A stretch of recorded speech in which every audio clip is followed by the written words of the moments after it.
Now, we know Kenneth Branagh as a master of stage and screen, whose body of work encompasses everything from Shakespeare to superheroes, and who has been led by his passion for cinema and storytelling his entire career. He returns to our screens this year with Belfast, a deeply personal story about his childhood in the Tigers Bay area of the city at the outbreak of the Troubles. Seen through the eyes of a 9-year-old boy, Buddy, and set against the soundtrack of Van Morrison, it's a story of hope and struggle, of community and conflict, and of family and identity. Joining us on the Contenders stage to discuss this beautiful film, please welcome the film's writer and director, Kenneth Branagh.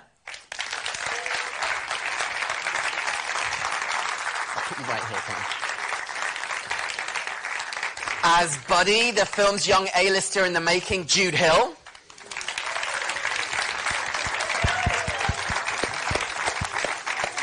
As Buddy's Ma and Pa, please welcome Caitriona Balfe and Jamie Dornan.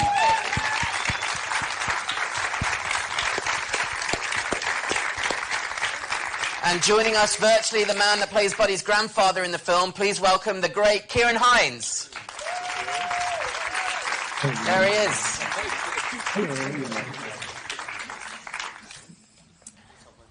So let's start with a look at a trailer for this beautiful film.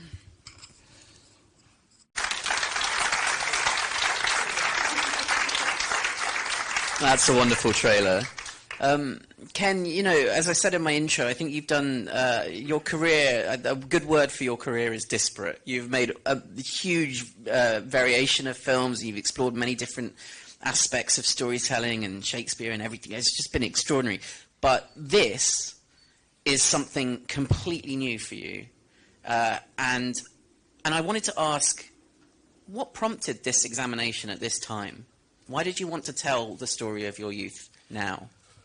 Well, I felt for a long time that I wanted to write something about Belfast. I sometimes thought that perhaps there was a story about my grandparents, but when it came to the beginning of the time we've all been through, lockdown, I started to feel as though in a way the first lockdown that I experienced, which was here in Belfast, when suddenly after this very violent change, the street was sealed at either end by two barricades. It essentially became a kind of fortress. That was this atmosphere of introspection that I think I felt, and quieter in every sense. The aeroplanes weren't flying, and everything was sending you, at least in my case, it was sending you inside and to an interior place where I suppose I wanted to get back in touch with my 9-year-old self, and to try and understand a little about what that family was going through, what families can go through in times of great change when they have to make very, very important decisions involving sacrifice in the midst of potential danger, and somehow still find a way to somehow, whenever they can, keep it light and to laugh.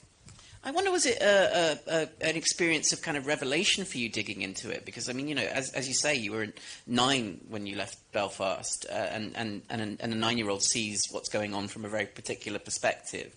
Were you surprised by some of the things you learned about yourself, about that history, as you were digging into it? It was a constant process of discovery, really. You know, you're looking at something with 50 years of distance through a 9-year-old's eyes, so there's no objective truth. There's just what you hope is an emotional truth and a series of very vivid moments, including the moments when you had started to become aware of a real escape that you could go to, which was films, movies, going to the cinema, watching films on television, etc. But all of it, which I was really, really happy about, took on its own life because all of these distinguished colleagues contributed an enormous amount to it, including some lines, some of the best lines, which I'm not prepared to admit to in terms of what they are, but they came up with some crackers, and I'm very grateful for them. Thank you very much. And so, yes, it became something else that I hoped and prayed for, which was that from out of something specific in Belfast, something universal might be possible to be recognised, and that's been, for the few people who've seen it so far, we've really been thrilled that element seems to be at play. Well, Ciarán, I wondered what the experience was like for you of picking up this script, of reading this story, because I mean, you would have been not too much older than Ken was at the time. That's a very kind way of putting it. I'm a suave man. What can I say? When Ken sent me the script, it was one of those times when you're writing, you seem to understand deeply in your own heart stories, because you've not gone through exactly the same experience, but it's been as close as that. And these people that Ken had written about, I understood immediately, and I felt for them. And between the wit and the warmth, and I understood that how important it was to Ken, this homage to his hometown and the memory of all those people that were around him as being his life. And for me, for some people, I'm sentimentalized in this direction, but to me, it's just smacks absolute truth and straight from the core of the heart. So it did. Well, and you know, I don't mean to embarrass him. He's sat to my left, but I think we can all agree in this audience that we have on our stage one of the finest actors, more than one of the finest actors in the country and in the world. But Ken, I have to ask, you know, when you're casting a young actor to play the young version of yourself, how do you come up with this great A-lister in the making that we have sat here? Jude was a very patient young man, because I don't know if you know all the figures here, so forgive me. You might be thrilled, you might be annoyed. But there were 300 people who submitted tapes, and then that became 150 after a second round, and then it became 100, then 60, then 12, then 6. And it was when we got down to the last 6 that Jude and I met. And you know, one of the things you're looking for is somebody who listens well, and also we were very lucky that Lewis McCaskey, who plays Will, his brother in the film Alas Can't Be Here Today, wonderful young actor, we were able to put the two of them together and see whether there was a kind of spark between them, and there was. And so combination of being able to be prepared enough but also playful and not get too sort of thrown by the process, and whether that was your best performance or ever, of all, of looking like you hadn't been thrown by the process, I felt like I was meeting somebody who was respectful and prepared, but enjoying it, and we wanted all of those things. Well, Jude, tell me what it was like for you to hear that you landed the role, and what it was like to kind of step on set of this big film that was like all resting on your shoulders, no pressure. Well, I remember we did rehearsals the week before starting filming, just so we could get to know each other, all the different cast. And that was pretty much the first time I met the other cast members, and they were such nice people. And they were just you have to say funny. That, don't you? Don't tell them.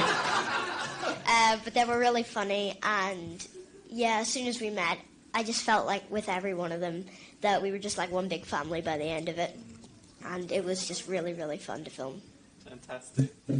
Caitriona, Jamie, you know, your vision, I suppose, your perspective on this story would have been, you know, slightly different from the period that you grew up. And I wonder what you made of these two characters that you play, you know, the Ma and Pa, and their relationship. There's so much complication and also so much love between the two of them and between the family.